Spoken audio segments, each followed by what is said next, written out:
So let's talk about just your career at Davis overall. Since you've been here, the losing tradition before you got here, and now you guys are kind of changing around. Talk about that. Yeah, before we even came here, we had a whole bunch of team meetings from 49ers, our grade kids team, about whether we'd go to Ike or Davis, and we knew Davis' losing tradition of just never winning a game, but we knew we could turn it around.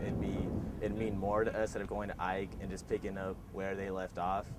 So we decided to come here as a team, every single one of us, to change it around, and we did pretty well last year. Wanted to make state, but we didn't make it. But we have big expectations for this year. This is what we came for here. That's why we came to Davis, to make a change and make a name for ourselves. And who were those players? Who were those players that were on that grade kids team? Yeah, that grade kids team. Me, David Trimble, Cooper Cup, Chris Chapman, Wagner was even part of it to come here, but he wasn't on our team. And Ori Karn, our new lineman, I think you're interviewing him over there. And those are the main guys. And then a whole bunch of supporting players, but I can't remember exactly who. How have the coaches affected this transition? The coaches, they were part of it from the start also. And he met with Coach Clark to come here, and he believed in Coach Clark and chose to come here. My dad's a coach now, so he was part of that whole change. Talk about last year a little bit, because you guys basically came from, not winning any games to kind of starting to show up on people's radar. Yeah, it was. Our coach would always tell us they're looking to beat you guys now. When we were 5-1 last year, it's not the way around. We're just a game on the list where they know they're gonna have a W. It was they had to come prepared to play us. They had to play us instead of just playing their second guys or not worrying about us. You were a team to be reckoned with for once. And it felt great to do that, because my freshman sophomore year was kind of the same. They knew they were going to beat us. Right. Now, the big game last year, you guys beat Ike for the first time in, over 10 years or whatever it was. Talk about the atmosphere of that game and what it was like to come out with the victory. It was a blur. I mean, I barely remember our interview when I said that to you. It was a blur. That's the only way I could put it. It was one of the best nights of my life to do what we came here for. Like the seniors last year, which is, I didn't name them because they came from the 49ers too. Every single senior from last year was pretty much a 49er also. And that's what we came here for. Our senior night, every single one of their most memorable days was the Ike game when they beat them finally.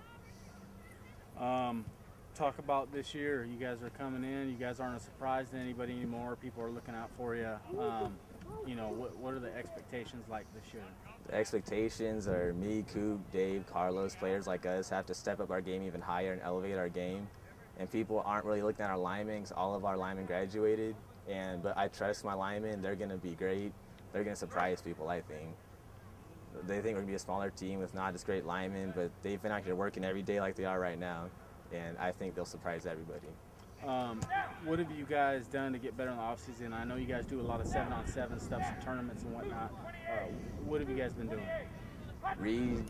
Even to our 7-on-7 at Skyline, we took our linemen there to see what other linemen were like. And the main thing we did was let them see the other linemen and motivate them to work hard in the weight room. Like, they raised their bench, I think all of them, by 40 pounds this whole summer. Nice. How did you guys perform in the 7-on-7s?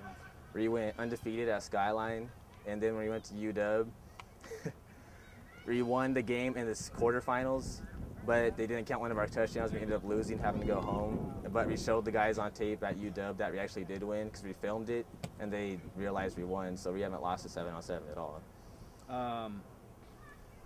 Good friends with Colney, right? Yeah. Talk about that relationship. How did you guys become friends? The night we beat Ike, he came up to me talking about how he looks up to me. I'm like a brother to him.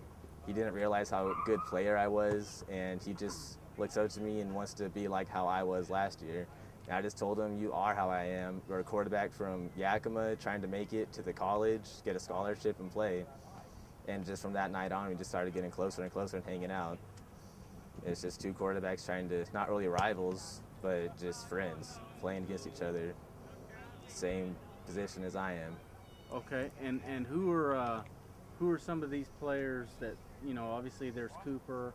Talk about Cooper and David, having them as receivers. it's huge. You can't double team both of them. That takes away 4 DBs. They open up each other in the pass game. When you lost David, that hurt us bad last year because they could double team Coop, and Chris is a great player, Chris Chapman, but it's just not the same as David. Right. With Dave's just an athlete. Right. And Carlos. Carlos, he's going to be huge this year. He was great defensively last year, obviously, but now he knows the offensive plays, and he's just as athletic and good as Chris, Coop, and Dave. He's going to be awesome this year on offensively also. Yeah, man. What are your goals individually as a quarterback this year? My goal, be more of a leader. I need to be way more of a leader last year. The stats were there, the games were there where I played great, but I wasn't really as much of a team leader to encourage my guys, make them play better, and that's what I'm going to work on this year, mainly. What would be a message you would give to some of these younger kids coming up that want to be, you know, the next David Trimble or Deion Wright or Cooper Kupp? You know, how do they stay on track to become as successful as you are? It's the weight room, keeping your head up. I've had my downs where I just wanted to stop playing football altogether. My freshman, sophomore year where things weren't going great.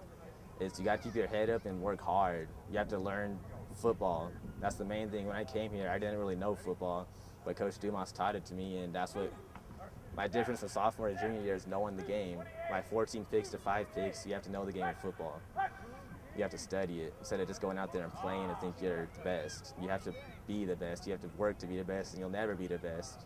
You can't have the mindset you are the best. I don't think I'm the best quarterback in the league. I think Colney is, and I strive to be better than he is every single game. Rankins. Oh, yeah. What we have? We have him 8. He's the top quarterback. Yeah, you're the top quarterback on the top 40. I think we have 8. 7th or 8th overall. 7th or 8th. We have you over Matt, and I think we put Colney at the 3rd on that list. But just talk about being the first quarterback chosen on the list, on WSN top 40 list. That feels great. I didn't really know if I would be, not knowing who's coming up in 3A and Colney also on 4A. It's just what I strive for all these years, and I'm finally here at the top of a list as quarterbacks, and it's a great feeling to have. The list is adjustable, so just talk again on trying to stay at that spot. As number 1 quarterback? Yeah. I'm not going to let anybody pass me this year. I'm coming out every game ready to, like it's my last. I have 10 more games guaranteed. I want 14, 13 games, but every game is my last to me, and I'm going to make them all count. Talk a little bit about your grandpa and his influence on you and the team, and what that's like to have a grandpa around that supports you. He hasn't really been close to me my whole life, but he's been at all of my sports events, and I've noticed that this past year that he's always there supporting us, doing what he has to do to try his best, and it's great to have people like that around you. My parents, my grandpa, my grandma, they're always there for you, just fans. Even on away games in Wenatchee, they'll be there.